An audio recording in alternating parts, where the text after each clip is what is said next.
Hey guys, welcome to success galore. आज हम क्या करेंगे? आज हम आज के दिन की यानी कि 6 फरवरी के करंट अफेयर्स करेंगे।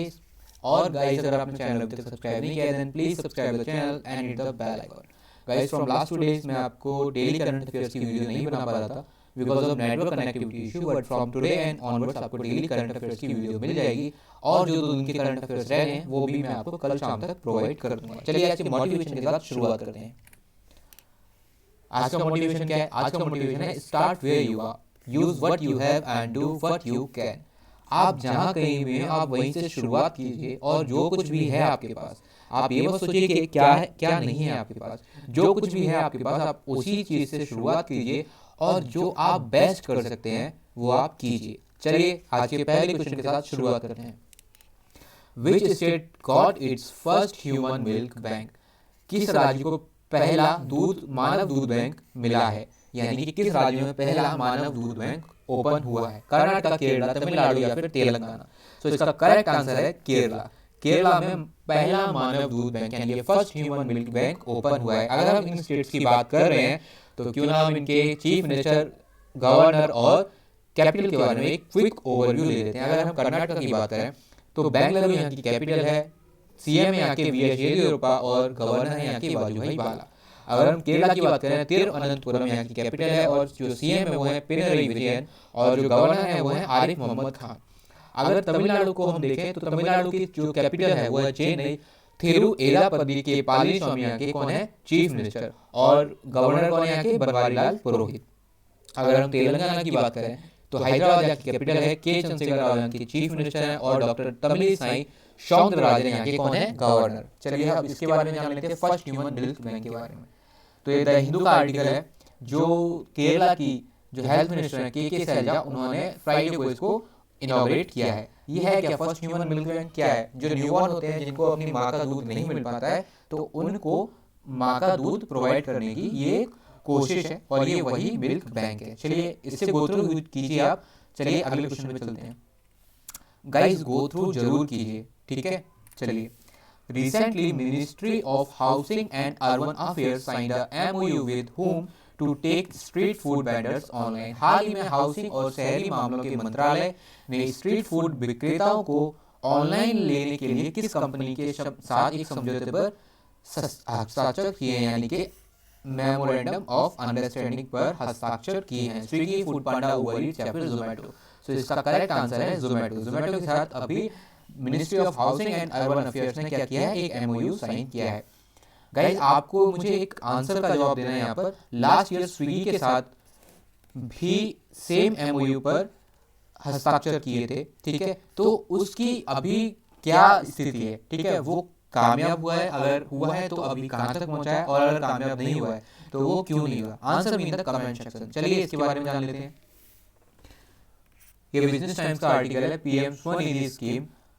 पीएम स्वनिधि की अगर हम बात करें तो इसकी फुल फॉर्म आपको पता है? ये इसकी फुल फॉर्म है prime minister street vendors Atmanirbhar Nidhi, ठीक है, स्कीम। जोमेटो ने साइन किया है किसके साथ? वेंडर्स किसके साथ साइन किया है? एक एमओयू साइन किया है, ठीक है। और वो किसके साथ किया है? जैसा कि मैंने अभी आपको बताया ministry of housing and urban affairs के साथ किया है, ठीक है। इसके अंदर अभी ये 6 शहर हैं जहां पर ये खुलेंगे: भोपाल, लुधियाना, नागपुर, पटना, रायपुर और बड़ौदा, ठीक है।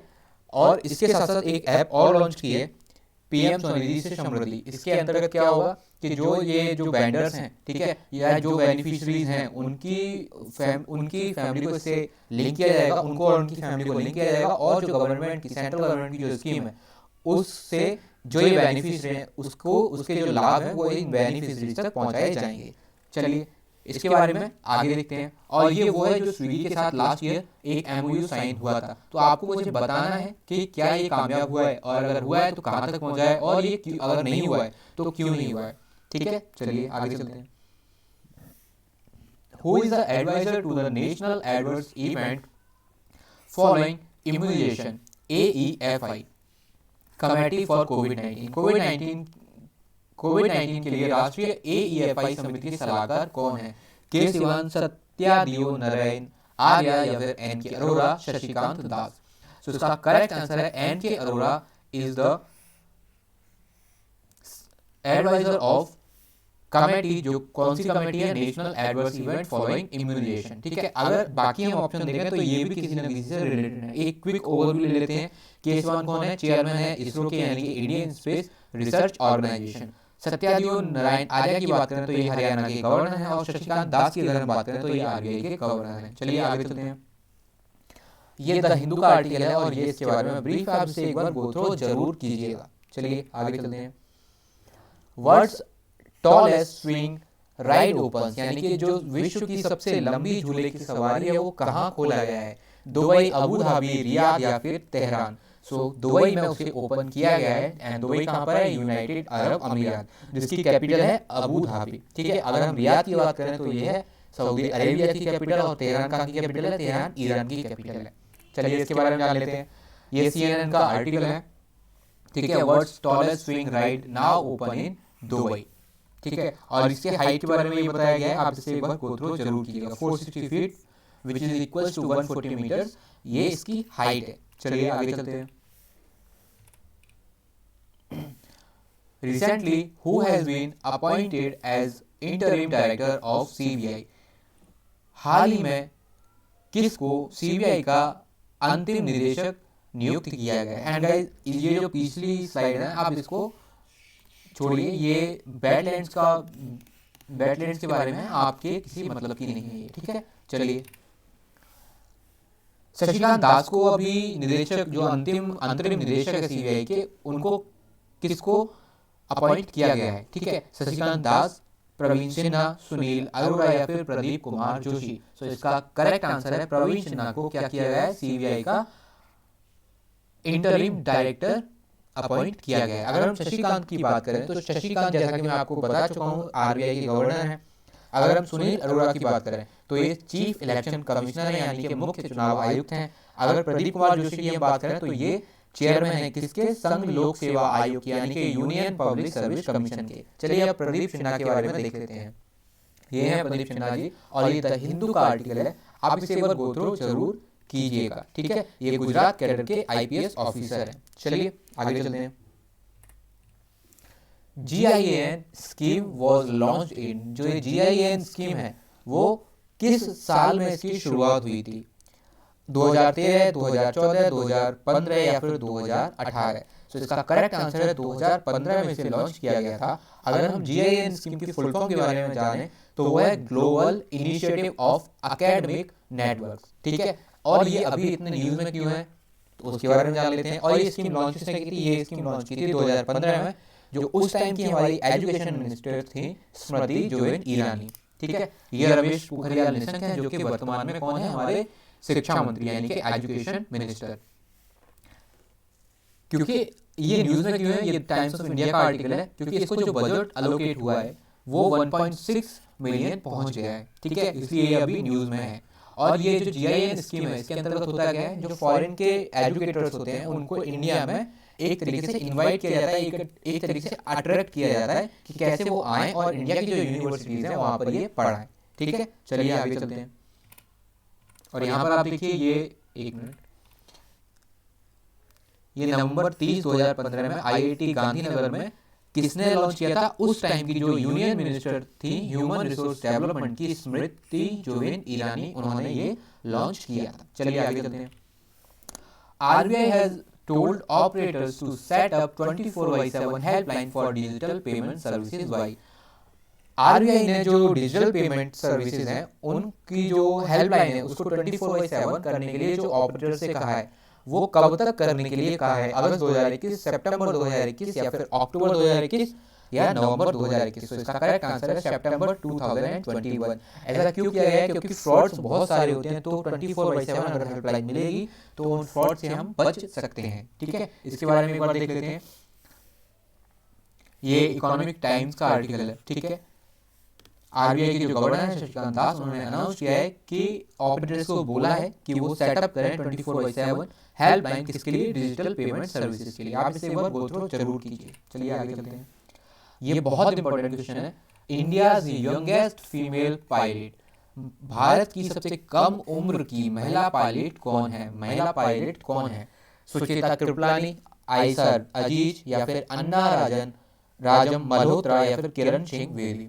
तो इसका करेक्ट आंसर है आयशा अजीज, जो कि जम्मू कश्मीर की बेटी हैं, वो सब भारत की सबसे यंगेस्ट फीमेल पायलट बनी है। और इनके साथ एक इंटरेस्टिंग फैक्टर ये भी है कि ये 15 साल की उम्र में ही इनको पायलट का लाइसेंस मिल गया था। ठीक है, उसके बाद ये रशिया जाती हैं, उसके बारे में आप भी देखते हैं। अगर हम बाकी ऑप्शन को देखें तो वो भी किसी न किसी से रिलेटेड है, और वो इंडिया में पहली महिला है किसी न किसी फील्ड में। अगर हम सुचिता कृपलानी की बात करें तो वो पहली महिला मुख्यमंत्री हैं, और वो पहली महिला मुख्यमंत्री कहाँ की थी? उत्तर प्रदेश की। अगर हम अन्ना राजा मल्होत्रा की बात करें तो ये पहली IAS ऑफिसर है। ठीक है, यानी कि इन्होंने पहली महिला हैं जिन्होंने UPSC क्रैक किया था। ठीक है, और ये 1900 ये अन्ना राजन जो 1950 में इन्होंने क्रैक किया था। अगर हम किरण सिंह बेदी की बात करें तो किरण सिंह बेदी जी पहली IPS हैं, और ये वर्तमान में जो पुडुचेरी है उसके कौन है? गवर्नर हैं ये। ठीक है, और ये पहली महिला IPS है, और ये इन्होंने 1972 में IPS ज्वाइन किया था, ट्रेनिंग ज्वाइन की थी। चलिए आयशा अजीज के बारे में जान लेते हैं। ये है आयशा अजीज। ठीक है, देखिए यहाँ पर 15 साल की उम्र में ही इनको पायलट का लाइसेंस मिल गया था। उसके बाद ये ट्रेनिंग के लिए कहाँ जाती हैं? Russia school Airways. ठीक है, MiG-29 की ट्रेनिंग के लिए। उसके बाद ये बॉम्बे फ्लाइंग क्लब में ग्रेजुएट होती हैं। ठीक है, 2017 में इनको कमर्शियल लाइसेंस मिल जाता है। और सबसे इम्पोर्टेंट फैक्टर ये है कि ये कश्मीरी हैं। ठीक है, तो आप अब कश्मीर के लिए बहुत प्लस पॉइंट है कि कल रात को ही कश्मीर में 4G जो सर्विसेज थी वो अब हर जगह आपको 4G सर्विसेज कश्मीर में मिल जाएंगी। तो गाइस जितनी भी महिलाएं हैं, ठीक है, कोई किसी से पीछे नहीं होता। आप ऐसी महिलाओं को देखिए 15 साल की एज में अगर पायलट का लाइसेंस ले सकती हैं तो हम भी बहुत कुछ कर सकते हैं। ठीक है, चलिए आगे चलते हैं। Who is the author of the yes man the untold story of Rana Kapoor? ये जो बुक है yes man the untold story of Rana Kapoor, इसके लेखक कौन है? पवन सिंह लाल, राणा कपूर, नीरव मोदी या फिर हामिद अंसारी? इसका करेक्ट आंसर है पवन सिंह लाल। पवन सिंह लाल इसके लेखक हैं, जिसमें उन्होंने राणा कपूर जी के जो कैसे ये उठे और कैसे ये गिरे उनके बारे में पूरा बताया गया है। अगर हम राणा कपूर की बात करें तो ये यस बैंक के चेयरमैन और MD थे। ठीक है, जिनके ऊपर अभी केस चल रहा है। नीरव मोदी को भी आप जानते होंगे, इनके ऊपर भी फ्रॉड का केस चल रहा है। लेकिन हामिद अंसारी का ऑप्शन यहाँ पर ये है भारत के पूर्व उपराष्ट्रपति। इनका ऑप्शन यहाँ पर इसलिए दिया गया है, इन्होंने इनकी एक बुक है जो आजकल बहुत चर्चा में। तो आंसर में इन द कमेंट सेक्शन इनकी बुक का नाम क्या है? चलिए आगे चलते हैं। यह है वो बुक पवन सिंह लाल की yes man the untold story of Rana Kapoor. ठीक है, चलिए इसके बारे में आप यहाँ पर एक ब्रीफ है, आप इसे गो थ्रू जरूर कीजिए। चलिए आगे चलते हैं। ये ऑप्शन यहाँ पर गलत दिया हुआ है। ठीक है, इसका सही आंसर क्या है? पवन सिंह लाल। चलिए आगे चलते हैं। Which company has recently acquired the first carbon neutral oil? हाल ही में किस कंपनी ने पहला कार्बन न्यूट्रल ऑयल प्राप्त किया है? Reliance, ONGC, Indian oil corporation limited या फिर हिंदुस्तान पेट्रोलियम? तो इसका करेक्ट आंसर है रिलायंस। रिलायंस ने क्या किया है? हाल ही में इसने क्या किया है? कार्बन न्यूट्रल ऑयल प्राप्त किया है। ठीक है, अगर हम रिलायंस की ही बात कर लेते हैं, रिलायंस के चेयरमैन कौन है? धीरूभाई अंबानी। ठीक है, क्या सच बोल रहा हूँ? रिलायंस के फाउंडर हैं धीरूभाई अंबानी। ठीक है, लेकिन रिलायंस के आजकल चेयरमैन कौन है? उनके जो बेटे हैं मुकेश अंबानी, वो आज रिलायंस के चेयरमैन हैं, रिलायंस इंडस्ट्रीज के चेयरमैन हैं। अगर हम ONGC की बात करें, ONGC यानी कि oil and natural gas corporation, ठीक है, इसके चेयरमैन कौन है? इसके चेयरमैन है शशि शंकर, और इसके हेडक्वार्टर कहाँ है? दिल्ली में, और 1956 में इसकी स्थापना हुई थी। ठीक है, अगर हम रिलायंस की बात करें तो गाइस इसके हेडक्वार्टर मुंबई में है, और 1973 में इसकी स्थापना हुई थी। अगर हम इंडियन ऑयल कॉर्पोरेशन लिमिटेड की बात करें तो शशिकांत माधव वैद्य इसके चेयरमैन है। ठीक है, या MD या CEO आप कुछ भी बोल सकते हैं, हेड यही है। हेडक्वार्टर है इसके नई दिल्ली में, और 1959 में इसकी स्थापना हुई थी। अगर हम हिंदुस्तान पेट्रोलियम की बात करें, मुंबई इसके हेडक्वार्टर है, और 1974 में इसकी स्थापना हुई थी। और इसके CEO या MD कौन है? वो है मुकेश कुमार सुराना। ठीक है, ये जो नीचे की तीनों कंपनीज हैं ये गवर्नमेंट ऑफ इंडिया की कंपनीज हैं और ये एक प्राइवेट लिमिटेड है। चलिए आगे चलते हैं। ये इकोनॉमिक टाइम्स के एनर्जी वर्ल्ड का आर्टिकल है, ठीक है, आप इसे गो थ्रू एक बार जरूर कीजिए। चलिए आगे चलते हैं। Who has been appointed as the chairman of National Safety Council, यानी कि राष्ट्रीय सुरक्षा परिषद के अध्यक्ष के रूप में किसे नियुक्त किया गया है? रेखा शर्मा, एस एन सुब्रमण्यम, प्रदीप कुमार जोशी या फिर सुनील अरोड़ा। तो इसका करेक्ट आंसर है एस एन सुब्रमण्यम को क्या किया गया है? राष्ट्रीय सुरक्षा परिषद के अध्यक्ष के रूप में नियुक्त किया गया है, ठीक है। अगर हम बाकी ऑप्शन की बात करें तो बाकी ऑप्शन भी किसी न किसी से रिलेटेड है। अगर हम रेखा शर्मा की बात करें तो ये चेयरमैन है राष्ट्रीय महिला आयोग की, यानी कि नेशनल कमीशन फॉर वुमेन की। एस एन सुब्रमण्यम को नेशनल सेफ्टी काउंसिल का चेयरमैन बना दिया गया है। अगर हम प्रदीप कुमार जोशी की बात करें तो ये संघ लोक सेवा आयोग यानी कि यूपीएससी के कौन है? चेयरमैन है, यानी कि यूनियन पब्लिक सर्विस कमीशन। अगर हम सुनील अरोड़ा की बात करें तो चीफ इलेक्शन कमीशन है, यानी कि मुख्य चुनाव आयुक्त हैं ये। चलिए इनके बारे में देख लेते हैं। ये है एस एन सुब्रमण्यम जी, इनको अपॉइंट किया गया है नेशनल सेफ्टी काउंसिल का कौन? चेयरमैन, ठीक है। आप इसे गो थ्रू जरूर कीजिए। Which country topped in recently released Democracy Index 2020? ये बहुत इंपॉर्टेंट है क्योंकि इसमें इंडिया की हालत बहुत खराब रही है, ठीक है। चलिए बताता हूँ मैं। पहले आप ये बताइए किस देश ने टॉप किया है, यानी कि वो इंडिया है, नॉर्वे है, यूएसए है या फिर फ्रांस है। तो इसका करेक्ट आंसर है नॉर्वे। नॉर्वे ने टॉप किया है। अगर हम नॉर्वे की बात कर ही रहे हैं तो यहाँ के एक बार पीएम की बात कर लेते हैं। यहाँ की जो पीएम है वो है एर्ना सोलबर्ग और ऑस्लो यहाँ की कैपिटल है, ठीक है। अगर इंडिया की बात करें, इंडिया की रैंक की जो हालत है, ठीक है, अगर मैं पिछले 6 साल की बात करूं तो ये 2014 में 27 रैंक पर था और आज अगर मैं 2021 की बात करूं तो ये 2020 की इंडेक्स के मुताबिक ये 53rd पोजीशन पे है, यानी कि ड्रास्टिकली ये गिरे हैं, ठीक है। अगर हम नॉर्वे की बात करें ये टॉप किए हैं। अगर हम यूएसए की बात करें तो इन्होंने भी किया है, वो मैं अभी अपनी नेक्स्ट स्लाइड बताऊंगा। बट यूएसए के कैपिटल क्या है? वॉशिंगटन डीसी है। तो फिर यहाँ की लार्जेस्ट सिटी क्या है? वो न्यूयॉर्क है। और यहाँ के जो प्रेसिडेंट है वो है जो बाइडेन। अगर हम फ्रांस की बात करें, पेरिस यहाँ की लार्जेस्ट सिटी और कैपिटल दोनों है। इमैनुअल मैक्रो यहाँ के प्रेसिडेंट और पीएम कौन है? यहाँ के जीन कैस्टेक्स, ठीक है। चलिए आगे चलते हैं। ये पूरी वो लिस्ट है, ठीक है, जो कि जिन्होंने की इंडेक्स जारी किया था, डेमोक्रेसी इंडेक्स। अब यहाँ पे एक क्वेश्चन है, डेमोक्रेसी इंडेक्स किसने जारी किया था? EIU, ठीक है। EIU की फुल फॉर्म क्या है? आप मुझे आंसर करिए कमेंट सेक्शन में, ठीक है। चलिए ये पूरी इंडेक्स है। आप यहाँ पर एक चीज देखिए, जो टॉप 5 है, नॉर्वे, आइसलैंड, स्वीडन, न्यूजीलैंड और कनाडा, ये टॉप 5 है, ठीक है। अगर हम जापान की बात करें तो उसकी रैंक 21st है। फ्रांस की बात करें 24th एंड यूएसए की 25th, ठीक है। और अगर हम वहीं अपने देश भारत की बात करें तो उसकी रैंक है 53rd। ये देखिए इंडिया, ठीक है, इसकी रैंक क्या है? 53rd। चलिए इसके बारे में और आगे देख लेते हैं। और यहाँ पर आप लास्ट के देश को भी देखिए, सबसे टॉप किसने किया है? नॉर्थ कोरिया ने। कहाँ से टॉप किया है? बॉटम से टॉप किया है नॉर्थ कोरिया ने, क्योंकि उसकी रैंक सबसे लास्ट आई है, क्योंकि ये 167 कंट्रीज का टोटल इंडेक्स था, उसमें सबसे टॉप किया है नीचे से नॉर्थ कोरिया ने, ठीक है। अब आप कहेंगे जो हमारे पड़ोसी देश हैं उनकी रैंक की क्या हालत है? तो पाकिस्तान की जो रैंक है वो 108, आप यहाँ देखिए 108 से 105 हो गई है, यानी कि 3 रैंक इंप्रूव की है। लास्ट ईयर इसकी रैंक थी 108, ठीक है। और अगर हम बांग्लादेश की बात करें तो वो पिछले 3 सालों से काफ़ी पॉजिटिवली आगे बढ़ रहे हैं। जो पिछले साल थी उसकी 80 थी रैंक, इस साल है 76 और उससे पहले इसकी कितनी थी? 88, ठीक है। तो ये काफ़ी अच्छा कर रहे हैं। अगर हम भूटान की बात करें 84th रैंक है उसकी, ठीक है। ये देखिए यहाँ पर, ये भूटान की रैंक है। एक बार हम इसकी भी रैंक देख लेते हैं, बांग्लादेश ये रहा, ठीक है। और अगर हम अपने और पड़ोसी देश की बात करें, श्रीलंका यहाँ पर है, ठीक है।